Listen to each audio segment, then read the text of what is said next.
Bolovinaka, namaste and welcome to Fiji Village Her Story. I'm Temalesi Vono and tonight I'm honored to be joined by a woman who has become one of Fiji's leading figures in women's rugby. She has captained the Fijiana, led the Fijiana Drua to two Super W titles, represented Fiji at the world stage at the Rugby World Cup, and recently made history as the first female player representative from Fiji to be appointed to the Pacific Rugby Players Board, rather. But beyond the trophies, the captaincy, and the accolades is a story of resilience, sacrifice, and determination, a journey that began long before the world knew her name. Bitila Tawake Bolovinaka, and welcome to to the show.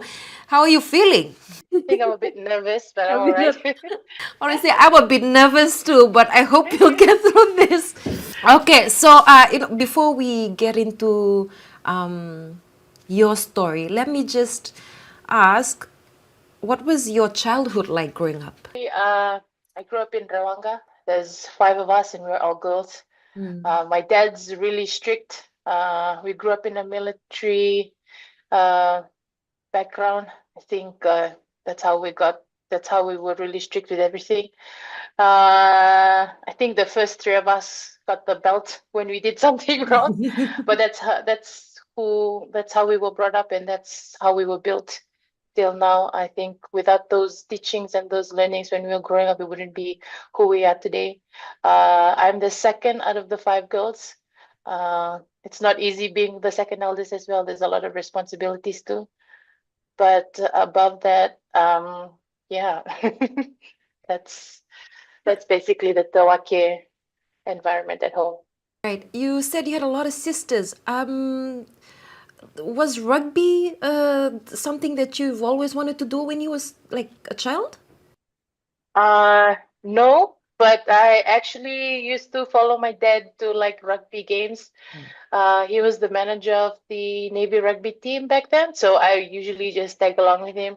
And then it went on to Super Rugby games, and I just tag along and watch games with him, like to Ratu Rakambo Park, the games against Naitasiri or within the vicinity of Suva. So I just tag along, and it's something I grew up with, but I never really imagined that I'd be playing rugby one day as well. Right. Having that interest, at what point did you realize rugby was something you wanted to pursue seriously?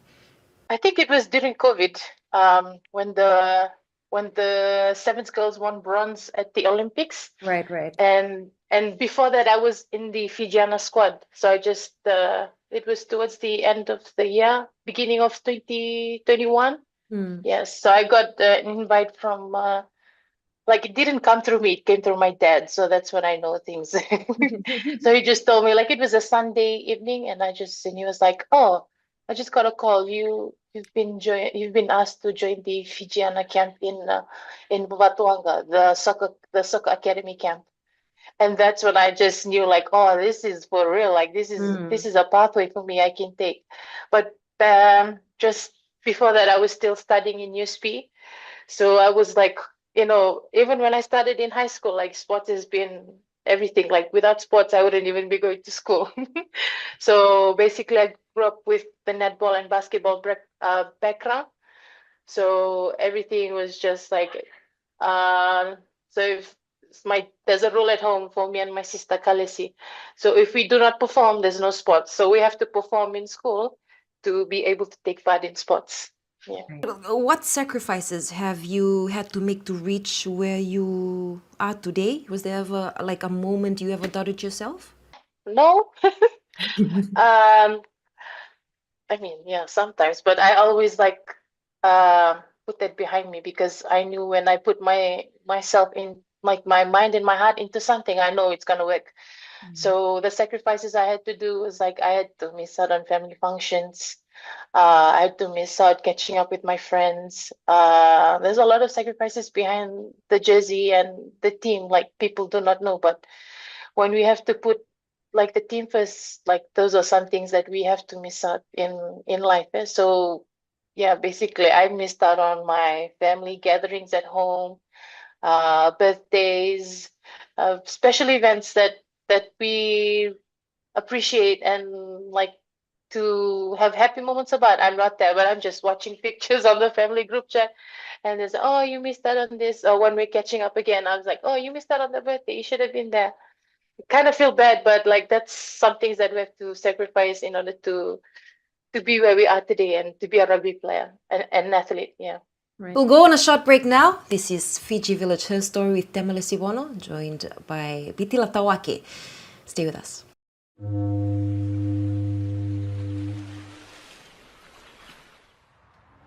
Every day, thousands of Fijians turn to one place to know what is happening, for the stories that matter, for the moments that bring us together, for the news you trust. Recognized by BBC Media Action Research as one of Fiji's most trusted news sources, that place is Fiji Village. And because Fiji keeps moving, so do we. We've listened to how you read, watch and listen, what you love, what you want more of, and what could simply be easier. And now the wait is over. The new Fiji Village website is now live. Built with you in mind, made smarter, made faster, made for the way you connect with us every day. No more searching for your favorite videos. Watch Now brings everything together in one place, ready when you are. Missed your favorite radio show? Had to listen. Your home for live radio, podcasts and audio content whenever it suits you. Sports fans can now get live scores faster with our new scoreboard feature. Need a story explained? Ask AI is there to help as well. And reading late into the night? Switch on dark mode and scroll in comfort. The same trusted news now with a smarter, easier experience built for you. Fiji Village, your trusted news provider.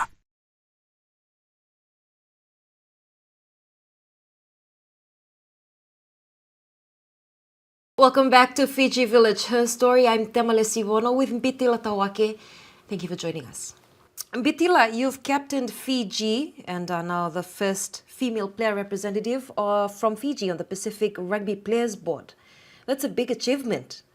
What does leadership mean to you? You've been achieving a lot of great stuff on and off the field. I don't really see that as leadership. I'm just a player first, then being a leader. But there's a lot of opportunities and responsibilities that come along with it. I think the biggest thing I'm facing right now is being myself first, then being a captain.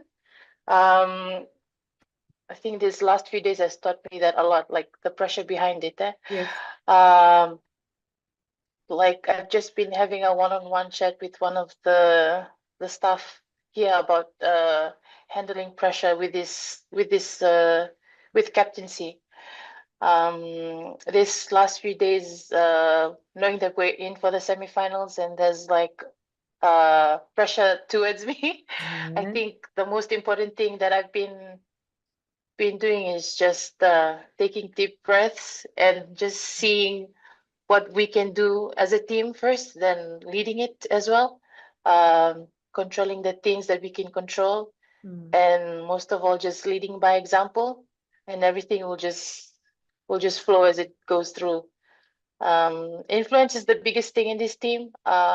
If you do the good things, people will follow you. If you tend to lead them in the bad things, they'll do the same. So it's just a natural effect with the ladies. So I think so far we're doing so good.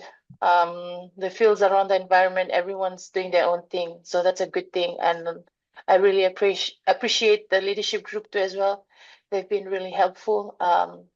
Communication has really been great. And feedbacks have been really excellent as well. How did your family react when you first told them that you're about to become part of the Drua franchise? Honestly, they did not know that we were training for the Drua because we were preparing for World Cup at that time. Right. And it was during COVID. So the short notice came in around December. And then we just had to switch our mindset into going into the Drua franchise. I think my parents were excited because back then my dad was the chairman for Fiji Rugby. So when the game started, I think my dad came to every game. That's how excited he didn't show it, but I know that's the excitement and the support that he shows. He's a man of many words. But yes, that's how I felt like if he had a son, I think that's how much he was so proud to see one of his daughters playing rugby. So my family was like, wow, how does it feel like doing this and playing on a world stage and all that? Like to me, that was like, oh, it's okay. Like to them, the excitement was real, but to me, I was just like, no, it's just normal. But as the time just went past, I think my family just had more understanding of what's it like to be there and to be a public figure. Who is Bitila Tawake away from the rugby field? Are they the Oh, same okay. person or? Totally a different person outside of rugby. Okay, so basically at home, I'm the second eldest, but I always feel like I'm the eldest. Right. So I just tend to like boss my sisters around and tell them what to do, help out at home, especially with my mom. My youngest sister, she's in class 3. So I'm basically her mom. I practically raised her up when we were growing up. Uh, I just love being around home. It's a place where I don't have to be a rugby player, but just as Bitila, the daughter, the sister to my family as well. Yeah, so when I do get the time to be off rugby, I'm off rugby. Like I don't even want to go and see a rugby ball. Maybe just go to the gym and just do some training or having a walk just to get my mind off rugby. But other than that, I'm literally a chill boom boom person at home. Yeah. All right, just the one before we go into a short break. What advice would you give to young girls who dream of playing rugby but are afraid of what others might think? I think I said this earlier this year about the advice to young girls. Rugby is for everyone. It's for different shapes and sizes, like personalities. The best thing about it is that you meet friends along the way, and the journey is hard, but it's a beautiful one. So if you want to choose rugby, if it's for you, it's for you. So don't be half-hearted when you join the sport, and make sure you grab it with both hands when you have the opportunity. This is Fiji Village, her story. I'm Temalesi Vono, joined by Bitila Tawake. Stay with us. Bulla Fiji villagers, we've had a bit of a glow up and we know some of you are probably wondering, hey wait, where did the videos go? Don't worry, we didn't hide them. The video section has a brand new name and it's now called Watch. That means all your favorite videos and shows are now in one place and easier to find. Want your Fiji Village Straight Talk with Viji and Orion? It's there. Looking for Trending Amo Vengu? It's there too. Latest videos? Yep, all there. Don't miss the Watch section on Fiji Village, your trusted news provider for the latest videos, stories, and shows all in one place. Go and have a look and tell us what you're watching first.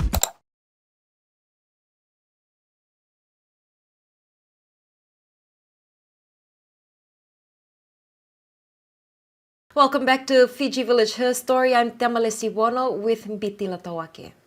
Now, Bitila, the McDonald's Fiji and Drua women have secured a home semi-final. Congratulations to for that, for leading the team into getting a home semi-final. I was very happy and excited to know that this was gonna happen here in Fiji, in Lautoka. And you clinched the minor premiership after finishing top of the Swiftix Super Rugby Women standing. What does this achievement mean to you and the team? It's been a long time in the coming to be back at the top. We know what it feels like to be back at the top, but it also comes with a lot of pressure as well. So I think we've been building for this for quite a while since the last time we've been here. I think the last time we've been top of the premiership was the first year that we joined. So I think like I'm so proud of the girls for being here where we are. It took us it was hard to be back where we are today, but with this to be back at the top, it comes with a lot of sacrifices. I know the girls have put in the hard yards during pre-season, a lot of sacrifices as well. I think as a team too as well, it with those challenges that we faced, it has brought us together. But to be having a home semi-final here at home, it means a lot to us because it just shows how much how much the girls have put in the work, not just from the playing girls on the game day, those who've helped the team to game day as well. Those people have been the people behind the scenes, and it means a lot to us. It's just not them. It's a team thing, and that's what we've been building up as a club too right now. Now, I've interviewed a lot of women who are athletes in male-dominated fields, and I've always asked them one question like, do you ever get those moments, do you ever find yourself in situations where people see that, well, you are a woman and they think you're not capable, you're not supposed to be playing rugby, or you're not capable of being a rugby player? Has that ever happened to you? I think yes, definitely. I think when I first started playing rugby, I think my dad was the one that challenged me. Um, he would say like, it's a male dominated sport, sometimes you won't always reach where you are, but that's what challenged me. And then when critics came with that, I just like, okay, I'm gonna prove some people wrong. And then those things that fuel your fire, that's what drove me this last few years. Even with social media, the biggest critic here in Fiji, it really be your own people, eh? But yeah, that's one of the driving factors that push me to where I am today. And also I push that too with the girls. Like, don't let the outside noise affect what you're doing inside. Or the only thing that matters here is what's in the circle. So even with those outside noise happening, this one of the thing I tell the girls is like, if that's bothering you, then you won't perform. Then you just need to be yourself and be where you are. But that's one of the main factors that has pushed me. Yeah, like it first came from my dad. I took it really personal because that's my dad. With that personally, it makes you want to strive for even more. It makes you even be more hungry for what you want to do on the field. And yeah, like challenges are good. It makes you better at the end of the day. With the Drua jersey off, do you think that there's enough support for women's rugby in Fiji? To be honest, there's not enough. I mean, they say they do, but honestly, at the end of the day, they don't. Yeah. So I think within the women's space there is support, but outside I still feel that there needs to be more support. I mean, it's coming, but it'll take time, but we still need the support there. I think right now it's just our family and our close friends that are supporting us, and I think that's the main thing that gets us through. If they're behind us, we're good with that. No one else matters. And that's what's been driving the girls and myself to this past few weeks in the super season. Right. Now, you will now face the Queensland Reds again in the semi-final at Churchill Park on Saturday. How are you and the team preparing mentally and physically for this important match? I think after the Reds beat the Thugs, now it's a different ballgame. Seeing what the Reds team can do, it's like it's painting a different picture for us this week and next week. I think training is just getting really competitive. The girls are really putting up their hand to be the 23 game day players. Right now, we're just focusing on us, what we can do and what we can improve from the last game. Last game is last game. Now we're just focusing on the now moment and what we can do as a team to strive and get into that final spot for the grand final. Thank you so much for taking the time to share your story with us today. Bitila, your journey is a powerful reminder that success is not only measured by trophies or titles, but by the courage to pursue your dreams, overcome challenges, and inspire others along the way. Congratulations once again on your achievements on and off the field, and all the best with this Saturday's game against Reds. To everyone watching, thank you for joining us again on another episode of Fiji Village Her Story. I'm Temalesi Vono. Have a good night.